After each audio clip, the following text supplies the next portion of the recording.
competing at WCS Korea, so if anything, State is one of the most brave men in this entire building. Yeah, I agree 100%. And how many other North Americans are on Korean teams, really? Like, over in Korea practicing. Is he the only one right now? It's only him right now. Yeah, so incredible player. I'm super excited for this series. Me too. It should be a good one. Let's go ahead and introduce these players. In the lower right-hand side, from Team Evil Geniuses, it's Jaedong. A bit of a fan favorite. Axel Toss, do you want to introduce the other one? I'll try. In the top left-hand location, we have Jaedong's opponent, the North American player, who said, you know what, North America, I kind of want a bit more of a challenge. So he literally picked up all of his bags, flew over to Korea like Superman, and decided to start playing like a madman. He is State. I'm a little bit sad there was an opportunity lost here. He's on Team Prime, and his name is State. And so he's Prime State, but he could have been Prime Real, and then maybe even add an A in there if he wants to be super awesome. Prime Real Estate. No, an E. All right. It's way too early in the... It's not. It's actually... I'm trying to follow this. I got no excuse. I got no excuse for dim and bad jokes. But anyways, so we talked about the map, King Sejong Station. Yes. It's a topsy-turvy map, a little bit windy. You can kind of see that there is a clear point A to point B, but along that path, you make an S shape, as it were, like a reverse S shape. But a big profile for this map for Protoss players would be the third, kind of exposed. There's an entryway leading up into it, and if you don't like that entryway, which is fairly narrowed, and can get even similarly narrowed down further by SimCity buildings, there's also kind of a backdoor entrance. So it's hard for Protoss to focus all of their defenses there. But as we saw, Axel Toss in the camera showing us, there's also a back door leading into the natural. So you kind of have to be everywhere, and you have to be moving very fast. But you also have to design your bases very intelligently. Otherwise, you run the risk of getting that back door in the mid and late game, or not being able to defend your third. So that's kind of the concern for the Protoss side. From the Zerg side, it's aggression. This map is good for that aggression. It's not a fantastic swarm host map unless you're comfortable getting to that middle base in the middle of the map. From there, swarm hosts are very powerful, but that's a pretty big if. We talked about the back doors. We talked about the exposed third. You leave yourself vulnerable in that way if you do opt for the swarm host tech path. So Jaedong playing kind of like Jaedong, completely skipping the spawning pool, going straight for that very fast third hatchery. So he has drones on his mind as far as wanting to get that economy up as fast as humanly possible, so he can really start pouring out those units. Yeah. What do you make of that decision? You know, again, we talked about that a little bit. This is game one, considering the map. What are your thoughts on this? Well, in this case, Jaedong is taking a big leap here. I mean, 3 hatch before pool comes with its own certain element of risk. If the Protoss player is opting for any kind of like one base gateway timing attack, which is obviously on the very far end of the spectrum in terms of cheese, you're dead, you're in trouble, or even cannon rushes. But we see here, State just did not scout at all. It just now, we have a probe coming across the map. Actually, that might be a Zealot. No, it is a probe. This is his first scout. Well, the timing window to punish 3 hatch before spawning pool is gone. It's not there anymore. You cannot cannon rush from here. You cannot, I mean, you can try to do a gateway timing attack, but it'll be taking into account that all 3 of these hatcheries will be functional. There'll be a spawning pool, there'll be queens. All the tools necessary to hold it off will be there and in higher numbers than you're used to. So I think Jaedong is leaping out to a bit of an advantage in terms of build order. State's not dead by any stretch. He too is left unchallenged as well. So his opening has been good. It's just not a greedy opening as all. Right, if we're comparing the Protoss opening, you're kind of restricted in making those probes. You got the second Nexus just coming up. Compared to Jaedong's 3 hatcheries, he can just power out those drones. Now, as you said, State scouted this. He's going for the Stargate. He can play a little bit passively if he wants. But is he inkling towards trying to apply pressure, trying to prevent Jaedong from just spamming drones? Is there anything State can do right now? Well, State's doing that kind of generic cookie cutter opening that I think is very safe and good in most cases. What I don't like about it, kind of as my own aside with my opinion here, is that I feel like I don't know that he should be playing safe against, well, not super safe against Jaedong. I feel like State would want to go into this taking some kind of risk, either economic greed or perhaps some kind of more aggressive opening to try to slow down Jaedong. Jaedong's a very fast player. His mid-game is very strong because that's the point in time when most players have, they kind of have a tough time because there's more things to control. Jaedong only gets better. That being said, though, it's not like State again, is taking any risks here. So the side advantage of that, if there was the disadvantage of what I just described, the advantage would be he's not exposed at all. He's moving out very safely. This Mothership Core has an Oracle behind it. Here we go, a fast third. And I like this choice a lot for State. It seems like a situation where he sees Jaedong going for this big macro game and State's like, okay, I see you doing this.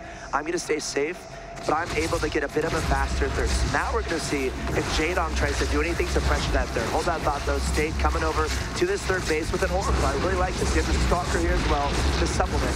And a Mothership Core getting a significant amount of kills. These drones are all falling. 10, 11 kills. Recalling out the Stalker. Everything survives for State. Look at that. State just did an amazing job. I really like what he just did there. The Mothership Core, the Stalker, are natural predators to individual queens, so they distracted and made it hard for the queen to make the choice. If it just focuses down the Oracle's still going to kill a 5, 6, or 7 drones and probably get out of there, but you'll lose a queen or two due to the unchecked aggression of the Stalker and the Motion for it. But as it were, Stake had his cake and ate it too, excuse me, as he killed, what was it, 11 drones and a queen while recalling out. Very good. So Jaedong's going to go on the counter offensive here, but as you can see, on that production tab and looking at the mini-map, it's unsustained, so he's hoping to get a big reaction out of the Protoss. But he's warping in units. That's not so bad for Protoss. It's not like he's building 10 cannons or something like that. State's in prime shape. I see what you did there. I see what you did there. I had to make that terrible joke. I mean, yeah, State's in a great position. That was a great offensive he did.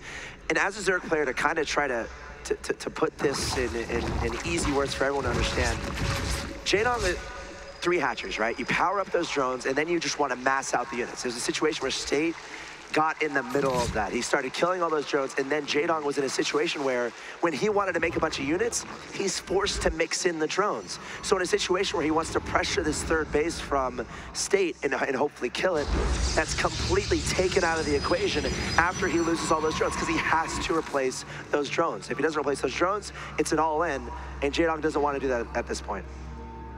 Yep, and I'll tell you what, something really interesting is developing here. We actually have a Spire, which is not your typical response to Stargate, but it's gone unscouted. Now, as I say that, the Spire in and of itself is nice, but State's build seems to kind of naturally take that into account. There's a Void Ray coming out, not the best against potentially Mutalisk, or even a large number of Corruptors right this second. It will be Mutalisk. But he's just added a second and third Stargate. So if this initial block of Mutalisk doesn't do anything. Is that Star Sense, or what is State kind of reading? Build. Okay. That was pre-planned.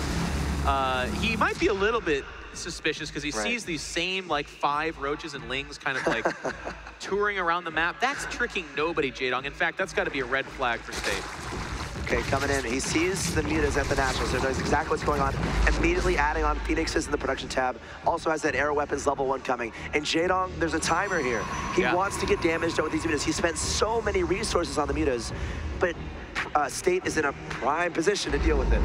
Well, you know, as you say that, it's interesting, because if you look at the production tab, it's actually lings and drones behind this, as well as an infestation pit. So I think the glimmer of hope here for Jaedong is that, yes, these initial meals are expensive, but he's not bullheaded about it. He's not sticking to them. He just got 2 Void Rays and a Motion Core. He sees that Phoenix are coming out, and honestly, with this number of Mutalisks, he's going to lose all of them. So he essentially just traded 9 some odd Mutalisks, as long as these Phoenix follow through with this, for 2 Void Rays and a Mothership Core, and that's a favorable trade for our Protoss player. Now, where this can kind of flip on its head is State needs to find out, and soon, that Jaedong's not sticking with Mutalisk. He's adding on the Fleet Beacon, presumably for range on the Phoenix. Hold that thought, a little bit of attack here, but there's more than enough for us to hold it off. No, and I think that's great. Yeah, that's a great point. You don't want to overinvest into the Phoenixes. Jaedong just made 10, and now he's transitioning into Infestors. If you overmake the Phoenixes, all of a sudden you have a lot of supply booked up into something, into supply you would rather have somewhere else, like maybe go into the Colossus or something. Yeah, but I'll tell you, it's interesting, because Infestors, yeah, they're a good response, I guess, to everything. They're kind of the Swiss Army knife in that way. Sure. But Phoenix actually still have a purpose against those Infestors. If they can, they'll pick them up and even pick them off. But of course, we the can see opposite here, being if a fungal lands on all the Phoenixes. Exactly. That's of course the back and forth there. Yep. We can see here though that State has sniffed it out. He's like, okay, there's no more Mutalisks coming out. Probably because I killed so many, it doesn't make sense to make more. He's now switching to Void Rays, and with these Queens, Lings, and Infestors here, it's going to be an interesting engagement. Oh gosh, that Protoss Armor almost got snipped out, but State reacts in time, although it might not be enough. He's getting surrounded here, and this is a really good fight for the Zerg player. I think State was a little bit caught off guard there. I don't think he expected the Infestors to be out so fast, and he's definitely going to pay for it here. Resources lost were in the favor of State throughout this entire game, but now Jaedong taking the edge in that department. Yeah, so many tech switches. I mean, who makes roaches at the 15-minute mark after opening up the way Jaedong did it? So very back and forth, but State's right there with him. He's got Void Rays coming out. Now, unfortunately, with that fight, losing the Mothership Core, he has no Photon overcharge here, and even losing the Phoenix count, that thing that I talked about where they become a threat to the Infestors, with just 2 of them, not really. Jaedong's gonna back away here because his Queens are lagging behind. In fact, a little bit over-ambitious here, but now with the Infestors here, it might turn around. Now, 3 Void Rays in production at a time. Some people might be asking, where are State's units? If you can get a good amount of Void Rays up near your third base, the defense can be sound against this kind of army. But Queens are pretty powerful. So Muta's still alive somehow. Yeah, they're still annoying. And Jaedong coming all the way across the map with these Queens. He really wants to make this work. I'll tell you what, though, these are Queens off 3, but this army's not the biggest. So Jaedong might have bitten off more than he can chew. Now with 6 Void Rays, the Queen's getting picked up. The AA is just simply not enough. These Infestors just kind of sticking around. This could be how you flip it around on its backside. The Infestors now going to try to make an exit. And actually, the Phoenix are out of energy, so unfortunately for State, he's not going to be able to pick them up right off the bat. They should be fast enough to get their waddly butts on creep. Yes, they do. But now it's State on the aggression. And I was talking about resources lost just previously, how Jaedong took a lead. Just like that, State jumps to about a 2,000 advantage there in the units lost tab. So, but it could change again. Yeah. This is what happens in CBB. We saw the matchup. Great fumbles there again. Jaedong on the high ground, catching State off guard on the low ground. Great positioning from Jaedong's units here. Yeah, he's peeling off the shield. I mean, these units aren't the most important. He's got 1 Void Ray stuck in it, and now, as I say that, more Void Rays getting stuck. But the Funkles have kind of washed up, and this actually, in a strange way, is not bad for State. Funkles really don't tear Void Rays down super quick. They need Queens, they need Corruptors or Hydras or something else. By themselves, it takes quite a few. Jaedong is going to try to capitalize on this positional error by State by counterattacking with the Link. They're going to get in here, and they're going to try to get us around as much as they can. But nice warp in from State is going to block out some time. As I say that, though, Jaedong stirs action. There is going to be engagement here at the bottom middle side of the map. Void Rays powering down these roaches, the Infestors trying to throw down those infested Terrans. It's hard to say who has the edge here, but of course the Void Rays, so powerful in the sky. But again, remember, State behind this, what is he sacrificing from the Sling went by? It looks like State was able to clean it up back home. Oh, State did a great job holding off the attack back at home, losing hardly anything. If he had detection here, this would be a damn near game-ending move right now. These Swarm hosts are pretty much kind of all that is standing between Jaedong and getting ran over on the ground. The Void Rays, just 6 of them, by the way. Not really an astronomical number. More than enough to endure the storm, but Jaedong switching back into Mutilus. What a topsy-turvy game. He shows Swarm hosts and says, hey, you might need Colossus. State ignores that, continues with the Void Rays, and is now adding Phoenix in time for these Mutilus about to pop out. This is just a beautiful game of StarCraft. You can just imagine how fast these players are thinking, how fast they're playing, how they're able to read so quickly what their opponent is doing and adjusting, making the correct countermeasures. Jaedong making a bunch of mutas, immediately State queuing up a bunch of Phoenixes, so reading his opponent very well. And I still think State is in a very solid position. It might come down to securing this 4th base. Jaedong going straight for the 4th with these mutas. There are some Phoenixes here, and State keeping his distance. Doesn't want to lose too many Phoenixes there. The Infestors are here, though. Don't want to fumble to go on those Phoenixes. Jaedong actually playing this pretty well. He's playing it pretty good, but it's a back and forth game. We see a backdoor at least being thought. State on a little bit of a brain fart there, not capitalizing on the position. Mutilus making their way over here. Honestly, the Archon's the big answer. Void Rays are okay, but by themselves, not great. Funko's starting to try to peel off those shields. The Archon does die. There's not a lot of Mutilus here, though, so if they do, they will engage the Void Rays, but it's going to cost them a pretty penny. Yeah, the Void Rays should be able to win this fight. A lot getting very low on health, but Jaedong at this point apparently willing to take the trade. Hold on, the Mutas might win this. And they are going to win it with 5 to spare. So Jaedong getting the better edge of that fight, and now State backing up, and he's not going to be able to secure this 4th base. No, and it's back into roaches. I mean, Jaedong is a moving target right now. He's saying, guess what I'll come up with next? The Mutalists seem to be ditched for now. The Phoenix are going to gain the advantage here, and once again, the Mutalists are either going to run away to be annoying later, which seems to be the case, or they're going to die. In this case, they do get away, but if you look at that production tab, it's back to Infestors, it's back to Swarm Hosts. And honestly, this plays to some of the Zerg's strength. Swarm Hosts, they mostly require Colossus. Mutalists, they require Phoenix, and as long as Jaedong can maintain an economic lead, which for right now, he kinda has, he will stay ahead of the tech path curve. But, you know, give credit's due. State's done a good job of adapting as well. He's lost all his Phoenix, here they are back again. He lost his Void Rays, this Charge-Light Archon army, that's dangerous too. He's adding Colossus.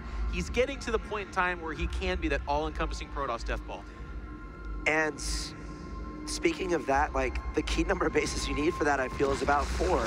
Yeah. And remember, Jaedong was able to deny those so important 7th and 8th gases there. State trying to remake this base in the top right. He's not able to produce everything he wants right now. He just doesn't have the resources, and this is majorly due to the fact that Jaedong has been consistently able to deny that extra base. Axitos, you bring up a good point. The Protoss on 3 base can make a very strong army, although I feel like it's fairly singular. If you lose it, you're dead. On 4 bases, I don't have any numbers to substantiate this, but Protoss just feels much more durable. They can make armies, they can lose tech pass, and they can fall back up. Now, one thing that's kind of a point of concern if you're a Jaedong fan, he's adding stack defense. That's good.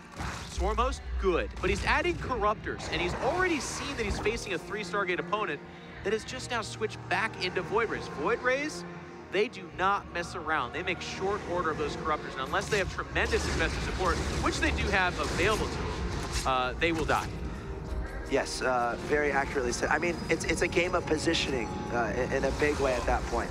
You want your Swarm Hosts to live. That's like your most important asset when you're going for this. And of course, those Infestors, very important as well. Your Spellcasters, the units that will pay for themselves over time in a very big way. So Jaedong has to be very sure to position his units correctly. State coming from the left-hand side, a Fungal going down, hitting one very unlucky Phoenix. He's gonna get taken out. Another Fungal onto that entire death ball of State, and he is stuck. He cannot go anywhere. Jaedong trying to take advantage. Corruptors targeting down those air units, and State is running out of units here. Meanwhile, the Swarm Hosts being very safe, staying in the back, and Jaedong getting a great engagement there.